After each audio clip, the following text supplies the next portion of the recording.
Hello everyone, welcome आपका आज की क्लास में। आज आपके डायरेक्ट इनडायरेक्ट नरेशन की थर्ड क्लास है। थर्ड क्लास में हम लोग करेंगे इंटेरोगेटिव सेंटेंसेस, एक्सक्लामेटरी सेंटेंसेस और इंपेरेटिव सेंटेंसेस को आप डायरेक्ट से इनडायरेक्ट कैसे चेंज कर सकते हैं। तो बात करते हैं आज इंटेरोगेटिव की। जो पीछे एब्सेंट थे या जिन्होंने क्लास नहीं लगवाई है वो वीडियो देख लें पिछली। तो इंटेरोगेटिव सेंटेंस जो है वो दो तरीके से, देखो इंटेरोगेटिव सेंटेंसेस को हम दो तरीके से क्लासिफाई कर सकते हैं। एक आपका जब आप हेल्पिंग वर्ब का यूज करोगे और दूसरा जब आप WH फैमिली का यूज करोगे। For example, he said to me are you coming. अब इसने क्या किया, डायरेक्ट सेंटेंस में, ये ऊपर वाला आपका डायरेक्ट है, डायरेक्ट सेंटेंस के रिपोर्टेड स्पीच में इसने आर का यूज किया, मींस हेल्पिंग वर्ब का यूज किया। इसने क्वेश्चन पूछा कि आर यू कमिंग। देखो जब भी वो हेल्पिंग वर्ब यूज करेगा आपका एज ए इंटेरोगेटिव, तो ध्यान रखना कि वो जो आंसर रहेगा वो या तो नेगेटिव में आएगा, नॉट में आएगा, या फिर वो आएगा ही asked me whether I was coming. अब जब भी वो इंटेरोगेटिव पूछेगा आप दैट को छोड़ के किस कंजंक्शन का यूज करोगे, या तो इफ का यूज करोगे या फिर वेदर का यूज करोगे। अब दूसरा है जब WH फैमिली लगाएगा, वो means he said to me when are you coming. अब उसने पूछा आपसे, क्वेश्चन मार्क देके पूछा कि उसने मेरे को पूछा आप कब आ रहे हो, और यहां क्या था, आर यू कमिंग, क्या तुम आ रहे हो, तुम कब आ रहे हो। दोनों इंटेरोगेटिव हैं, दोनों ही क्वेश्चन आस्किंग है, लेकिन एक में क्या है आपकी हेल्पिंग वर्ब है जिसका आंसर आपका नेगेटिव में भी आ सकता है, और दूसरा क्या है आपका WH फैमिली से रिलेटेड है जिसका आंसर आपका नेगेटिव नहीं आएगा। He said to me when are you coming, जब आप इसे चेंज करोगे said to changes to asked, क्योंकि उसने पूछा है। इंटेरोगेटिव में क्या बनेगा, ask। He asked me when I was coming, R changes to was, जो आपको मैंने सेकंड या फर्स्ट क्लास में करवाया था कैसे चेंज करोगे आप उनको अकॉर्डिंग टू टेंस। अब इसके रूल क्या रहेंगे आपके इंटेरोगेटिव के, said to जो है वो चेंज होगा, या तो वो आस्क्ड में चेंज कर दो, या क्वेश्चन, इंक्वायर्ड, इंटेरोगेटेड, यही वर्ड आपके यूज होंगे जब आप इंटेरोगेटिव सेंटेंसेस का यूज करोगे डायरेक्ट इनडायरेक्ट में। तो ये आपका बन जाएगा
हाँ, तो हम थे रूल पे। तो rule said to changes to, या तो वो आस्क करेगा या क्वेश्चन करेगा या इंक्वायर्ड करेगा या फिर इंटेरोगेट करेगा। Said to changes to, in words में आप सेड टू को चेंज करोगे। अब using helping verb after subject, जब आप उसे चेंज करोगे तो हमेशा ही सब्जेक्ट के बाद किसका यूज करोगे आप, हेल्पिंग वर्ब का। अदरवाइज हम WH फैमिली में क्या करते थे, WH के बाद हेल्पिंग वर्ब लगाते थे, लेकिन डायरेक्ट इनडायरेक्ट में क्या करेंगे, व्हेन WH के बाद सब्जेक्ट और सब्जेक्ट के बाद किसका यूज करेंगे हम, हेल्पिंग वर्ब का। अगर देखो, अगर डायरेक्ट में आपकी हेल्पिंग वर्ब इंटेरोगेटिव हुआ, HV इंटेरोगेटिव, मतलब अगर हेल्पिंग वर्ब के साथ आपने शुरुआत की किसी इंटेरोगेटिव सेंटेंस की, तो आप इन्वर्टेड कोमास को हटा के कंजंक्शन किसका यूज करोगे, या तो इफ का या फिर वेदर का। लेकिन अगर इंटेरोगेटिव सेंटेंस आपका WH फैमिली से शुरू होगा तो आप कंजंक्शन का यूज नहीं करोगे, ना इफ का, ना वेदर का, ना दैट का। ये देखो, जैसे मी के बाद सीधा क्या लगाया उसने, WH वर्ड। ये रूल ध्यान में रखना, ये दोनों कंसेप्ट ध्यान में रखना, एक हेल्पिंग वर्ब और दूसरा WH फैमिली। अब जैसे इसके कुछ example,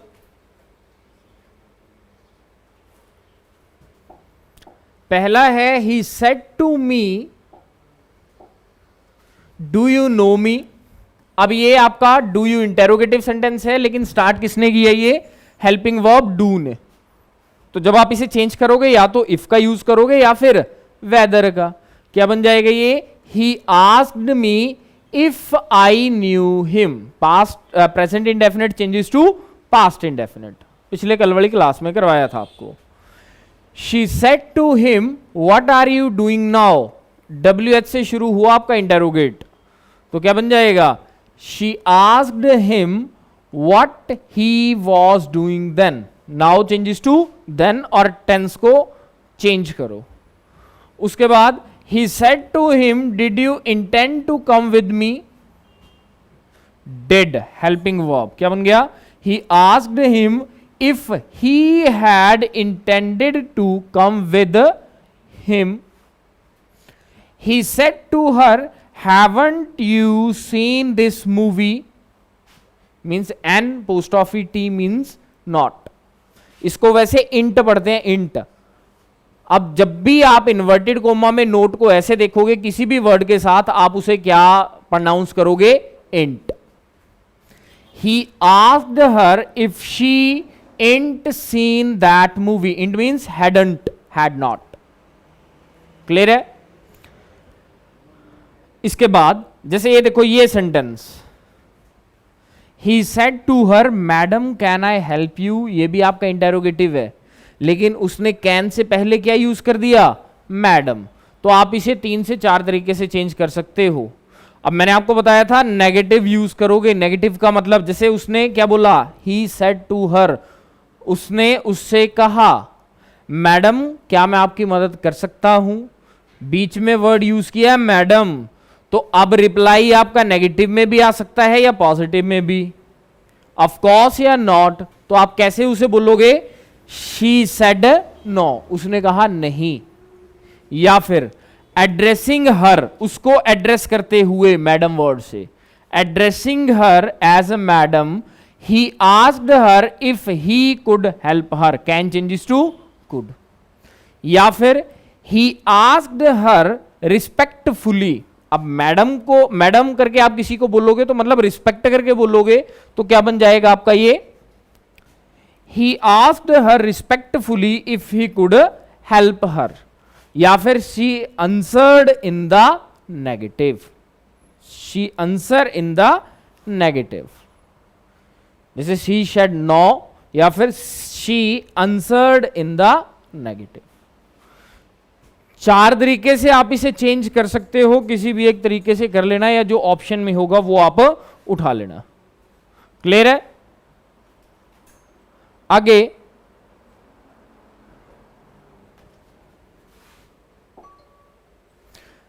he said to me when will the train arrive। WH से शुरू हुआ, क्या बन जाएगा, he inquired, उसने इंक्वायरी की कि ट्रेन कब आएगी। तो he inquired of me when the train would arrive। Clear है। ये आपके इंटेरोगेटिव सेंटेंस थे, जिसे चेंज करने के लिए मैंने आपको बताया 2 तरह से आप उसे कर सकते हो। अगर हेल्पिंग वर्ब होगा तो आप इन्वर्टेड कोमा को हटा के या तो इफ का यूज करोगे या फिर वेदर का यूज करोगे। और अगर आपका इंटेरोगेटिव WH फैमिली से हुआ तो आप उसमें कंजंक्शन का यूज नहीं करोगे। WH फैमिली के बाद सब्जेक्ट यूज करोगे और सब्जेक्ट के बाद किसका यूज करोगे, आप हेल्पिंग वर्ब का यूज करोगे। अब सेड टू जो है वो इनडायरेक्ट में जाके किस में चेंज हो जाएगा, या तो वो बोल देगा आपको आस्क्ड, इंक्वायर्ड, या किसी और वर्ड से आपको क्या कर देगा, वो उसे इंट्रोड्यूस करवा देगा उसी वर्ड से जो अभी हमने पीछे किया। अब आगे आया आपका इंपेरेटिव सेंटेंस। इंपेरेटिव सेंटेंसेस देखो, अब इसका एग्जांपल, इंपेरेटिव मतलब जो आज्ञा सूचक हो, ठीक है, जिससे परमिशन मांगी जाए या परमिशन ग्रांट की जाए। He said to me do not come here, तो इसको जब आप इनडायरेक्ट में चेंज करोगे तो क्या बन जाएगा, he forbade me to come there, here changes to there, या फिर he ordered me not to come there, यहां नॉट लगाने, यहां अच्छा फॉरबेड में नॉट आएगा नहीं, क्योंकि फॉरबेड जो आपका वर्ड है वो किस में है, ऑटोमेटिक ही नेगेटिव सेंस में। अगर फॉरबेड की जगह मैं ऑर्डर्ड कर दूं तो क्या बन जाएगा, he ordered me not to come there. Clear है? अब ये देखो इसके रूल क्या है, चेंज कैसे होगा ये। जैसे सेड टू जो है वो चेंज होगा ऑर्डर्ड, रिक्वेस्टेड, फॉरबेड, सजेस्टेड, ठीक है। अगर डायरेक्ट में आपका सेड टू हुआ तो इनडायरेक्ट में जाके इन वर्ड में से आप यूज करोगे सेंस के ऊपर। जैसे उसने बोला डू नॉट कम हियर, वापस दोबारा इधर मत आना, मीन्स या तो वो ऑर्डर देगा या फिर उसे थ्रेटनिंग देगा, ठीक है, कि दोबारा इधर मत आना। दूसरा कंजंक्शन आप कौन सा यूज करोगे इंपेरेटिव सेंटेंस में, टू, और V1 टू के बाद कौन सी वर्ब का यूज करोगे आप, V1 का, वर्ब की फर्स्ट फॉर्म का। जैसे टू के बाद किसका यूज किया था उसने, कम का, फर्स्ट फॉर्म का। अब इसके कुछ example, she said to me go away, क्या बन गया, ordered. She ordered me to go away, to के बाद V1 लगाया उसने, और इन्वर्टेड कोमा हटा के क्या लगा दिया, गो। अगला, he said call the first witness now, he ordered them to call the first witness then, now changes to then. She said spread the clothes in the sunlight and do not wash anything else, तो जब आप इसे change करोगे, अब उसने क्या बोला, anything else, means उसने ऑर्डर दिया होगा उसे कि मतलब जो आपके कपड़े हैं उनको बिखारना मत और सनलाइट में रख दो, उनको स्प्रेड कर दो। तो क्या बन गया, she ordered him to spread the clothes in the sunlight and do not wash anything else. The captain said to the soldiers, stand at ease. The captain commanded, command करेगा captain. The captain या the commander commanded, या फिर the captain commanded the soldiers to stand at ease. My mother said to me, help others but do not expect anything in return. तो क्या बन जाएगा, my mother advised me to help others but not to expect anything in return. ये आपके imperative sentences थे, उनके कुछ example थे। अगला है आपका एक्सक्लामेटरी। एक्सक्लामेटरी जब हम अपनी फीलिंग्स को शो करेंगे, दुख, सुख या कुछ भी और, ठीक है, खुशी, गम, ये सारे कौन से सेंटेंसेस आएंगे आपके, एक्सक्लामेटरी सेंटेंसेस। अब सेंटेंसेस का example, she said alas I am undone, means shit, means ये आपकी फीलिंग है कौन सी, कि मेरे से कोई काम नहीं हुआ, मतलब मैं निराश हूं। तो किस में चेंज आएगा, वो इनडायरेक्ट क्या बनेगा, शी एक्सक्लेम विद, क्योंकि वो क्या करेगा, फीलिंग को शो करेगा, एक्सक्लेम करेगा, तो क्या बन जाएगा, she exclaimed with sorrow, alas mean sorrow that she was undone। Tense वैसे ही चेंज होगा, बस वर्ड का थोड़ा चेंज है। अब जैसे रूल क्या है इसका, अगर सेड के साथ आपका अलास हुआ तो एक्सक्लेम्ड विद सोरो, अगर सेड के साथ हुर्रा या वाओ तो मतलब जॉय, फाय या उफ तो डिस्पाइज या डिस्कस्ट, सेड ओह, रेग्रेट या सरप्राइज। और कंजंक्शन का आप यूज करोगे इन्वर्टेड कोमा हटा के, कौन सा कंजंक्शन यूज करोगे? दैट। इसके कुछ एग्जांपल आपके, she said hurrah we have won this match. She exclaimed with joy that they had won that match. This changes to that. She said, how beautiful is the rain. She exclaimed with joy that the rain was very beautiful. He said, bravo, you have done well. He applauded him saying that he had done well. प्रशंसा करना, applauded. She said, what a pleasant surprise. She exclaimed that it was a pleasant surprise. ये थे आपके imperative, exclamatory और interrogative sentences आज की class के, कि डायरेक्ट को हम इनडायरेक्ट में कैसे चेंज करेंगे, कौन कौन से रूल का हम लोग यूज करेंगे। कल आपकी क्लास रहेगी ऑप्टेटिव सेंटेंस की, और साथ में कुछ इंपॉर्टेंट रूल रहेंगे 3 से 4, जिसके साथ आपकी नरेशन हो जाएगी फिनिश। तो आप लोग नरेशन की पिछली जिन्होंने क्लास नहीं देखी है वो पिछली क्लास भी देखे और साथ में इनका भी रिवीजन करें। मिलते हैं कल अगली क्लास में।